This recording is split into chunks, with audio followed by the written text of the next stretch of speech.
अस्सलामु अलैकुम वरहमतुल्लाहि वबरकातुह। इन्नल हम्दुलिल्लाह नहमदुहु व नस्तईनुहु व नस्तगफिरुह व नऊज़ु बिल्लाहि मिन शुरूरि अनफुसिना व मिन सय्यिआति अअमालिना। मन यहदिल्लाहु फला मुदिल्ल लहु व मन युद्लिल फला हादिय लहु। व अशहदु अल्ला इलाहा इल्लल्लाहु वहदहु ला शरीक लहु व अशहदु अन्न मुहम्मदन अब्दुहु व रसूलुहु सल्लल्लाहु अलैहि वसल्लम तस्लीमन कसीरा। अम्मा बाद। ब्रादरानो ख़वातीन इस्लाम, आज के इस दर्स में मैं अबू सईद अब्दुल राज़िक आपका फिर से पुरतपाक खैर मक़दम करता हूँ। हमने अपने पिछले दर्स में नाउन्स के ताल्लुक़ से बातचीत शुरू की थी और हमने एक तो सबसे पहले नाउन किस चीज़ को कहते हैं ये पता करने की कोशिश की। फिर हम थोड़ा सा आगे बढ़ कर के ये भी देख आए कि नाउन्स की अलग अलग अक़साम क्या क्या हैं, जिनमें से हमने दो अक़साम यहाँ पर अपने पिछले दर्स में ज़िक्र की थी, और वो था कॉमन नाउन और उसके साथ साथ प्रॉपर नाउन। ये तो हमने दो देख लिए थे। चलें आज के दर्स में थोड़ा सा और आगे बढ़ते हुए देखते हैं कि तीसरा नाउन हमारे सामने क्या आता है। तीसरे किस्म का नाउन आप चाहें तो इसकी कोई तरतीब वैसे है नहीं कि पहले यही हो बाद में यही हो, ऐसा कुछ ज़रूरी नहीं है। लिहाजा तीसरा नाउन जो मैं आपके सामने रखने चला हूं वो होगा एब्स्ट्रैक्ट नाउन। उमूमन एब्स्ट्रैक्ट नाउन ऐसे नाउन को कहते हैं जो हवासे खमसा से उमूमन परे होता है। कोई ऐसा इस्म जो किसी की खासियत हो, किसी का खासा हो, किसी का मलका हो, इस तरह की कोई चीज़ें होती हैं, उनको हम एब्स्ट्रैक्ट नाउन्स से ताबीर देते हैं। और एब्स्ट्रैक्ट नाउन्स ऐसे हैं कि ज़रूरी नहीं है कि वो किसी शख्स के साथ जोड़कर ही देखे जाएं, बल्कि वो उस शख्स को आप हटा भी दें जिसके बारे में बात हो रही हो, तो उसकी वो जो खासियत है वो किसी और में भी पाई जा सकती है। तो एब्स्ट्रैक्ट नाउन्स, मिसाल के तौर पर एक लफ्ज होता है मेहरबानी। ये किससे आया कि कोई शख्स मेहरबान होता है, कोई शख्स रहमदिल होता है, उससे रहमदिली, मेहरबानी, इस तरह के जो अल्फाज निकल कर आते हैं वो एब्स्ट्रैक्ट नाउन्स कहलाते हैं। काइंडनेस कह लें आप, कंपैशन कह लें आप। तो इस तरह के नाउन्स को अंग्रेजी में एब्स्ट्रैक्ट नाउन्स कहा जाता है। और एब्स्ट्रैक्ट नाउन्स जैसे मैंने कहा कि उमूमन हवा से खमसा से परे होते हैं।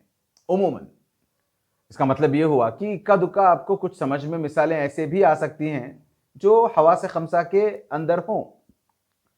तो ऐसे नाउन्स एब्स्ट्रैक्ट नाउन्स कहलाते हैं। और एब्स्ट्रैक्ट नाउन्स कहां से बनते हैं?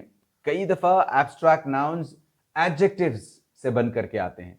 मिसाल के तौर पर एक एडजेक्टिव हुआ काइंड, कोई मेहरबान हो, तो उससे जो नाउन निकल के आता है वो काइंडनेस कहलाता है। तो वो एब्स्ट्रैक्ट नाउन हो गया। उसी हिसाब से ऑनेस्टी कहां से आया? ईमानदारी, ऑनेस्टी, ये आई ईमानदार एक सिफत है, ईमानदार होना। तो किसी आदमी की सिफत होती है ईमानदारी, और वो जो है शख्स को अगर हम एट्रीब्यूट करके देखें तो ईमानदार शख्स हो गया।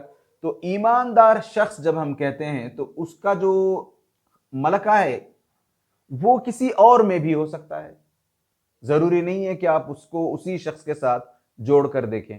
तो उसको आपने उससे हटा लिया तो ईमानदारी, और देखें ईमानदारी समझ में आने वाली चीज तो है मगर हवा से खमसा से बाहर दिखाई देती है। तो एक ऐसी चीज है जो वैसे उस आदमी के बगैर भी समझ में आ जाती है जिसके ताल्लुक से हम बात कर रहे हों। लिहाजा ईमानदार एक एडजेक्टिव हुआ, उससे जो नाउन निकल के आया वो हुआ ईमानदारी। ऑनेस्ट दूसरे मानों में एडजेक्टिव था, उससे जो एब्स्ट्रैक्ट नाउन निकल के आया वो हुआ ईमानदारी या ऑनेस्टी।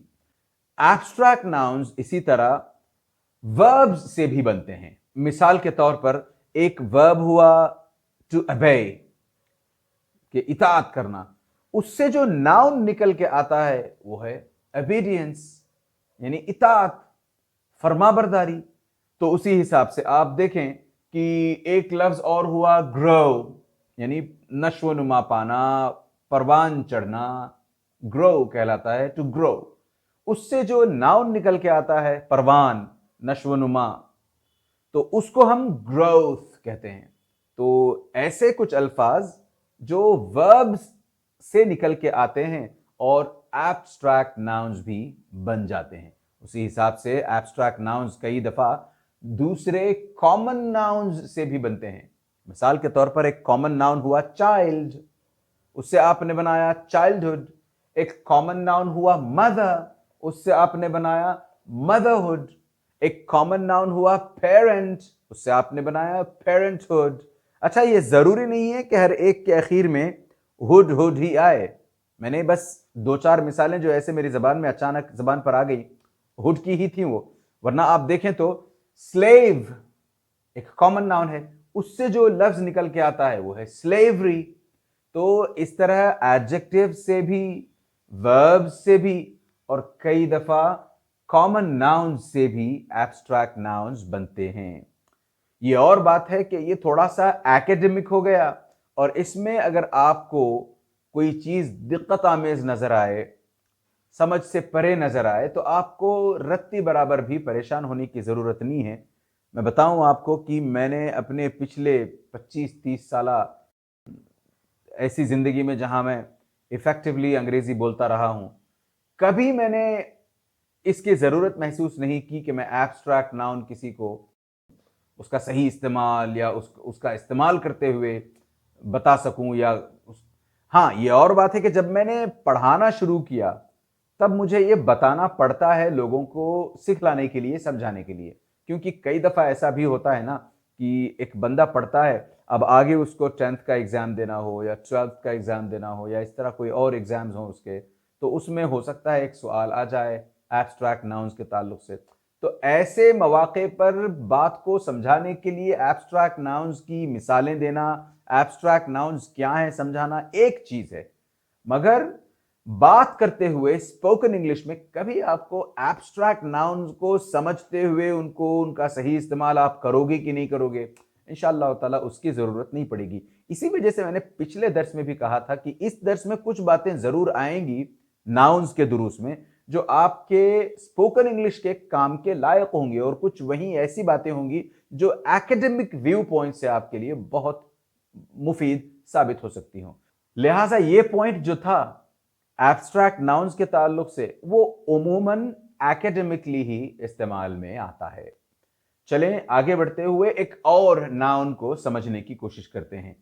वो है कंपाउंड नाउन, यानी ऐसा नाउन जिसको आप चाहो तो इसमें मुरक्कब कह लो। कंपाउंड नाउन यानी ऐसा नाउन, ऐसा इसम जो एक लफ्ज से नहीं बना बल्कि एक मुरक्कब से बना है। उसमें हो सकता है 2 अल्फाज हों, हो सकता है कई दफा 3 अल्फाज हों।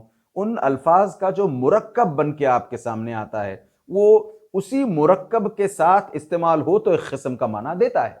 हाँ, ये जरूर है कि उनको आप अलग अलग, उन अल्फाज को यानी उस मुरक्कब को आप अलग अलग अल्फाज में बांट दो और उनका अलग अलग इस्तेमाल करना चाहो तो यकीनन उनके अलग अलग इस्तेमालात भी होंगे, मगर मुरक्कब जब बन के आएगा तो उसका एक अपना वजूद होता है और उसका एक अपना इस्तेमाल भी होता है। तो इस तरह जो है कई सारे ऐसे अल्फाज होते हैं जो कंपाउंड नाउन्स कहलाते हैं। हाँ, जहां तक कंपाउंड नाउन्स के लिखने का मसला है, वो 3 अलग अलग तरीकों से लिखे जाते हैं।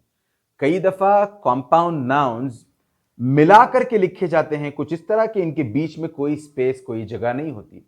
मिसाल के तौर पर टूथब्रश, टूथपेस्ट, ठीक है। उसी हिसाब से न्यूज़पेपर या कबर्ड। तो ये ऐसे अल्फाज हुए, देखने में आप अगर आप इनको अलग से देखो तो न्यूज़ एक अलग लफ्ज है, आप इंडिपेंडेंटली उसको इस्तेमाल कर सकते हो। पेपर इंडिपेंडेंटली आप उसको इस्तेमाल कर सकते हो। वैसे ही जो क्लासमेट का लफ्ज हुआ, उसको भी आप अलग तरीके से इस्तेमाल कर सकते हो, दोनों अलग अल्फाज करके। टूथ और पेस्ट हुआ, उसको भी आप अलग तरीके से इस्तेमाल कर सकते हो। तो इस तरह कई सारे नाउन्स होते हैं जो जब मिल करके आते हैं तो एक अलग अपना वजूद और अपने मानी रखते हैं, और जब ये लिखे जाते हैं तो इनके बीच में कोई स्पेस नहीं होती।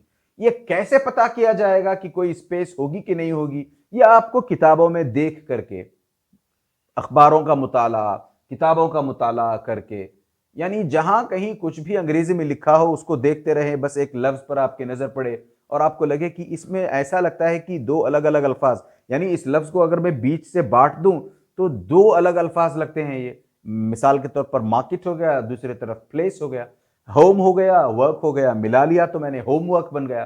तो इस तरीके से आप अल्फाज को देखें तो समझ में आ जाएगा खुद ब खुद आपको कि ये होना हो दो अल्फाज का मुरक्कब है।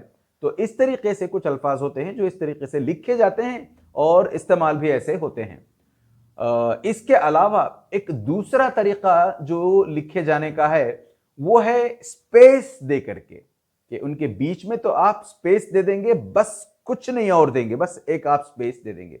मिसाल के तौर पर बस स्टॉप, जब आप बस स्टॉप लिखते हो, उमूमन बस और स्टॉप का दोनों एस बाजू बाजू नहीं बैठाते आप, बल्कि बस के बाद एक स्पेस आता है, फिर उसके बाद एक और लफ्ज आता है स्टॉप के रूप में। उसी हिसाब से आप आइसक्रीम देखें, आइसक्रीम, बीच में कुछ नहीं आया, आपने आइस लिखा, स्पेस दिया, क्रीम बना दिया।